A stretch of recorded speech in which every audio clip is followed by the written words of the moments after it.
outside is getting colder, the leaves are starting to change color, and pumpkin spice reigns supreme. With October upon us, we've decided to highlight some of the creepier artifacts we have here at the Seward House Museum for this month's collections unboxing video series.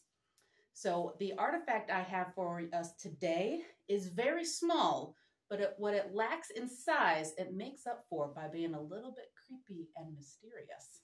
This little piece of metal is a Burr from Ulysses S. Grant's steel casket. In addition to being a hero of the Civil War, Grant also served as the 18th President of the United States.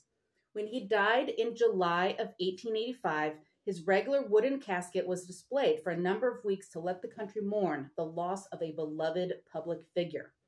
A large mausoleum would be constructed in New York City, where Grant's body was reinterred 12 years after his death. In the meantime, he was given a temporary tomb and his body was placed in a steel casket to prevent it from being robbed or desecrated. Now, I had to do some research to figure out what a Burr is in context of this steel casket. And to be honest, I'm still not completely sure, but here's my working theory. So the casket was constructed in multiple pieces with holes running along the edges. Hot metal was then hammered into these holes to connect the parts of the casket together, forming these little circular rivet-like pieces.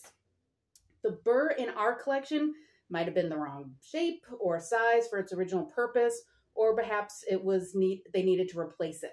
The real mystery, though, is why it's in our collection at all. So on the one side here, we see that it says it's a Burr from Grant's casket. Easy enough. But if we flip it over, we see the initials PS. But who was PS? Obviously, the S could stand for Seward, but no one in the immediate family has a first name that starts with P. So was this a distant cousin or not even a Seward at all? But then why would it end up here with the family? We may never know.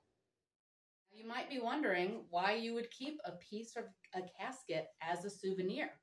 You got to remember that death was a constant companion in the Victorian era, and it was very common to want something to remember your loved one by. We call these memento mori, which roughly translated from the Latin means to remember that you will die.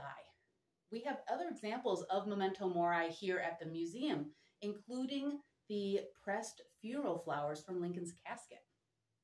So if you're like me and you enjoy some of this more macabre history, I think you should join our outreach and education coordinator, Kate, and myself on Saturday, October 14th from noon to 1:30.